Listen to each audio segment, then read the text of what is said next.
Hello everyone, I'm Katerina Spatar, the consortium lead of the Re-Energize DR3 project, funded part of the collaborative research action on disaster risk reduction resilience through the Belmont Forum. The consortium consists of a multidisciplinary team, cross-disciplinary form of 32 researchers from 11 universities from 7 countries.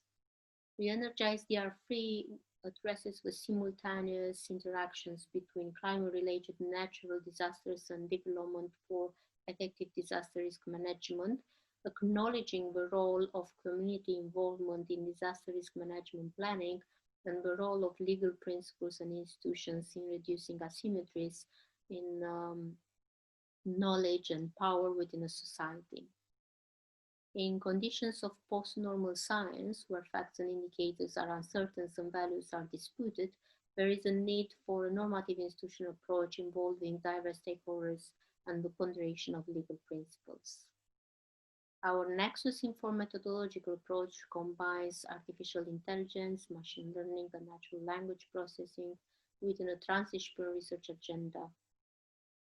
We are doing this through different steps and utilizing a number of different methods. First is the assessment of multi-disasters and multi-level governance, considering 4 pillars: impact of climate change and disasters on economy, the national programs of development, institutional structure and policy and guiding norms, and the legal principles and equity under existing DR3 laws. From the assessment, we will derive the indicators considering finance, process, learning, and innovation together with the beneficiaries. This will help in the process of stakeholders engagement more precisely with the questionnaire design, which will contain statements and issues, part of the Delphi approach and process where we will utilize it to obtain, exchange, and develop informed opinions. Data from social media platforms like Twitter have been collected, and this will be analyzed using machine learning techniques. And the information collecting from stakeholders will be fed into the tool as well. A number of scenarios will be developed with the resource nexus tool, where we will analyze impacts of climate changes and resource use, having in mind different objectives and instruments identified in the stakeholders process. The tool combines services, sources, distribution links, stores, each with different social and economic values. 2 elements in particular play a major role in disaster risk reduction and resilience implementation. These are the need to ensure an efficient exchange of information and data processes across stakeholder groups, and participatory and equitable decision making to influence disaster risk reduction and resilience processes. The promise of artificial intelligence and machine learning to provide early warnings and verify reports in real time is truly significant. However, diverse stakeholders review for creation and implementation of these large data tools is needed, or else these tools can inaccurately assess risk and build up resilience. The effective implementation of SDGs and equitable disaster risk reduction resilience involves complex data processes and stakeholders engagement across governance levels.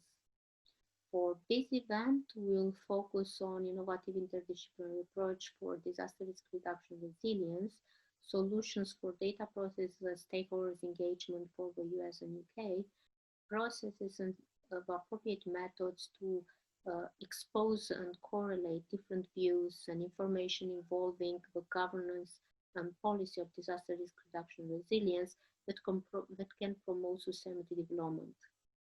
We'll discuss strengths and weaknesses of multi-level governance approaches with respect to vulnerability, showcase initiatives related to how we prioritize stakeholders, how to define vulnerable stakeholders groups, multi-level governance approaches, and methods for stakeholders analysis. For more information on the project, please follow us on govdisasters.com. Thank you. Today, I will be discussing the history of stakeholder engagement in the international context, one framework for prioritizing stakeholders, and how to define vulnerable stakeholder groups. So first, I want to talk about some history. In 1992, the United Nations Rio Earth Summit set the stage with Agenda 21 to recognize the rights and responsibilities of stakeholders. Agenda 21 explicitly defined 9 stakeholder groups to influence intergovernmental policy and decision-making. 23 years later, in 2015, the 2030 Agenda for Sustainable Development, which includes Sustainable Development Goals, added 4 additional stakeholders to broaden and enrich the voices captured in UN decision-making. Today, that list of recognized stakeholders includes women, youth, NGOs, local and subnational governments, scientists and academics, trade unions, farmers, indigenous peoples, and business and industry. The 4 additional stakeholders include people with a disability, older people, volunteers, and the education community. And this is where our team started to identify major stakeholders for disaster risk reduction and resilience. This list is by no means complete, and you can easily expand this list of stakeholders to include the environment, tourists, the media, and many others. As you make a list of stakeholders, you'll notice that your list starts to get pretty long. How do you prioritize which stakeholders to engage? One framework suggested in 1997 by Mitchell et al. And adapted since then uses a Venn diagram to categorize stakeholders based on their power, legitimacy, and urgency. Power is identified as symbolic power, military power, and utilitarian power, like material or financial power. Examples are military or international donors. Legitimacy is defined as stakeholders working for the public good rather than self-interest. For example, a community group that has transparent governance and clearly represents a group of people rather than a couple of individuals. And stakeholders with high urgency demand action soon, like an individual with a wide platform or the media. Traditionally, stakeholders with high power, high legitimacy, and high urgency have been identified as the key stakeholders to engage. And examples for us here include state and local planning departments. However, we found that when conducting this exercise, groups we considered to be the most vulnerable and most impacted by disaster reduction policies were often not prioritized since they were characterized with low power, high urgency, and varying levels of legitimacy. And so we equally prioritized key stakeholders and also stakeholders we hypothesized were most impacted by disaster policies and could be considered vulnerable. This leads us to another point. How do we define vulnerability? The UN Development Program has developed 5 key factors to determine different aspects of vulnerability and to ensure no one's left behind. First, discrimination. What exclusion do people face based on identity, gender, ethnicity, age, sexual orientation, or migration status, and others? Second, geography. Who is isolated from public services during an extreme event? Rural people. Third, governance. Do disaster risk reduction policies help people equitably? Are there indicators to evaluate these policies? Fourth, socioeconomic status. Who faces disadvantages for disaster preparedness as a result of their income? Fifth, shocks and fragility. Who's more exposed or who is more vulnerable to setbacks due to natural hazards? And lastly, I want to mention a question to answer before engaging with stakeholders, and that is, what is your promise as a scientist to stakeholders? To answer this, you need to know the goal of your project. Is it to inform? Is it to collaborate? Because depending on your answer, your time commitment, your approach, and your promise are going to be different. If your goal is to inform, researchers promise to keep stakeholders informed. If the goal is to collaborate, researchers promise to look to stakeholders for advice in the design and implementation of the research. And so in order to tackle complex interdisciplinary problems, and as we consider citizen science, stakeholder engagement, and all other forms of community work to do this, I have 2 takeaway points. First, we need to prioritize vulnerable groups and also key decision makers in stakeholder engagement. And second, we need to define our goal and make a promise. Thank you.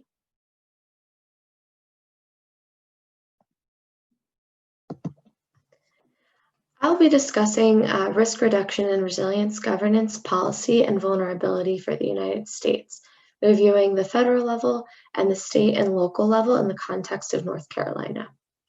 So the federal government's role has started to dominate in the aftermath of disasters and primarily entails providing funding and guiding strategies for state and local governance. It is largely response and recovery oriented, where more money is spent after disasters rather than pre-disaster. The primary piece of disaster management policy for the federal government is the Stafford Act. This policy enables the president to make disaster declarations, opening up emergency funds for affected states and communities. Federal response is largely on a case-by-case basis and delegates the bulk of decision-making and resource allocation to local and state leadership. However, these decisions are made within the bounds of federal stipulations. There are a few comprehensive federal policies addressing a range of hazards like heat waves, droughts, or floods, with one exception being the National Flood Insurance Program, which addresses property damage from flood as well as mitigation strategies. So state governments are primarily the link between federal financial resources and local allocation. In order to access federal resources, the state must maintain an enhanced hazard mitigation plan, which in North Carolina is overseen by the Department of Emergency Management. The State Office of Resilience and Recovery is then responsible for distributing federal funding to local governments and occasionally will support state programs. However, North Carolina's spending on disaster resilience, response, and recovery is largely reactive to disasters or in response to the federal funding availability. Outside of resource allocation, state governments have a range of agencies and policies that impact disaster management, both in immediate aftermath and long-term recovery. So in North Carolina, for example, the State Recovery Task Force includes 12 committees overseeing recovery support functions. The task force is made up of members from the state and local agencies, nonprofits, and community organizations. A range of state-run policies and programs also contribute to disaster management and include state-enforced water permits and grants that reduce stormwater runoff. The Department of Agriculture encourages the use of more drought-tolerant crops and compensates farmers for their losses. And state government controls decisions about what gets built, how, and where.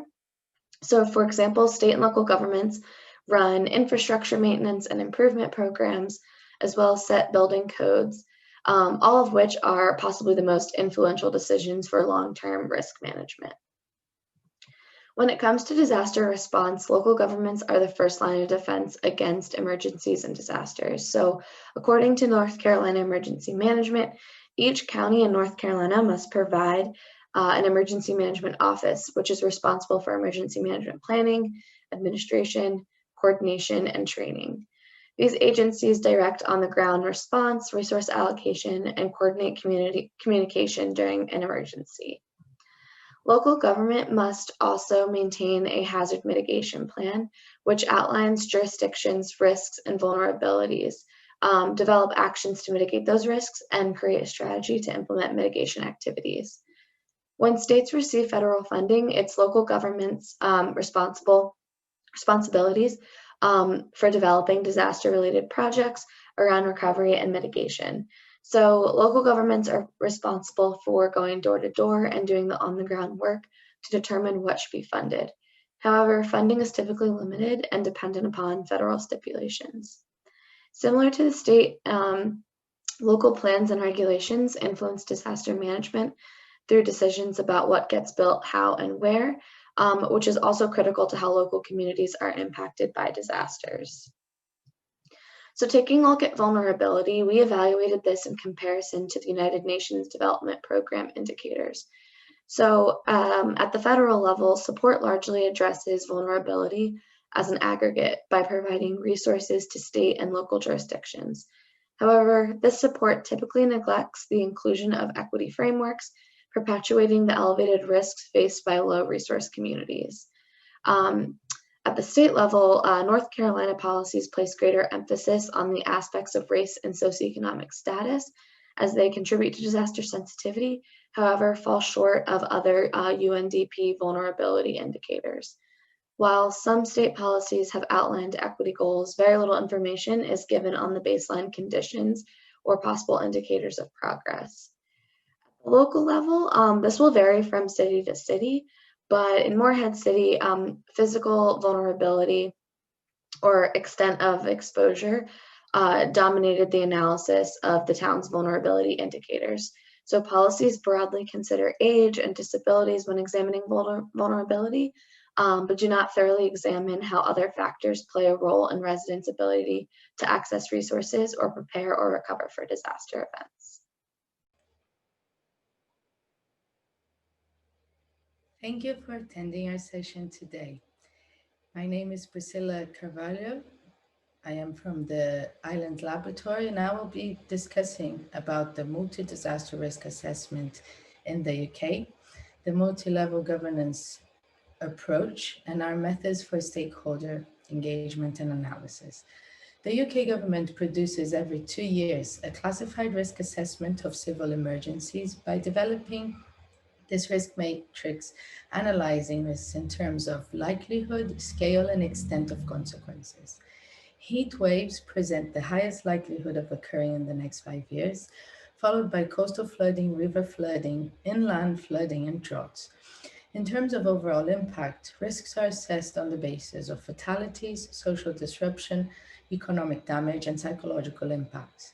Coastal flooding and river flooding are classified as a high priority risk due to their considered highest impact compared to the others. For each risk, a lead government department is identified to take care of the day-to-day activities, management, and response by the national government. The Department for Food and Rural Affairs is the lead for flood and droughts, while the Department of Health is the lead for heat waves. The principle of subsidiarity guides the UK multi-level governance approach to disasters, which means that decisions should be taken at the lowest appropriate level with coordination at the highest necessary level. Most incidents are best planned, managed, and responded by local authorities, affected industries, and emergency responders. Local resilience forums are the building blocks for emergency planning activities, while the strategic and recovery coordinating groups act as the local mechanism during the response and recovery phases. To improve the overall coordination and communication between the central and local governments and responders and other organizations, the subnational tier was created to address large-scale issues and enable the pooling of resources, avoiding the duplication of work and supporting emergencies that cross local resilience areas. At the national level, the Cabinet Office engages with all levels of governance to prepare for emergencies and coordinate the central government response. And in cases of major disruptive disasters, the Cabinet Office briefing room steps in. The capacity of government to prevent, understand, and recover from disasters in ways that advance the 2030 agenda depends on effective planning, monitoring, and coordination of resources through regular reviews of indicators used to assess, monitor, prevent, and respond to disasters. Our MITS method survey gathers experts and stakeholders' views on the indicators and how they should be better defined to support intergenerational equity in all phases of disasters and all aspects of resilience. First, we identify an initial list of stakeholders from our disaster governance databases and review based on 3 main criteria: people that are directly or indirectly managing the risks of flood, heat waves, and droughts in the UK, people who are directly or indirectly affected by DR3 decision-making and resource allocation, and people that directly and indirectly affect DR3 decision-making. So we use a snowball approach to grow the list and a 3-round policy Delphi to engage with stakeholders. This latter method is extremely useful to account for as many different positions and reasonings for such views by promoting structured rounds of discussions, reactions, and assessments of different positions that account for pros and cons. In light of the uncertainties involving DR3 and multiple parties that are affected by decision-making, especially with regards to resource allocation, collating multiple views, including those of vulnerable communities, is the way to advance equitable resilience and reduce disaster risks. Thank you very much.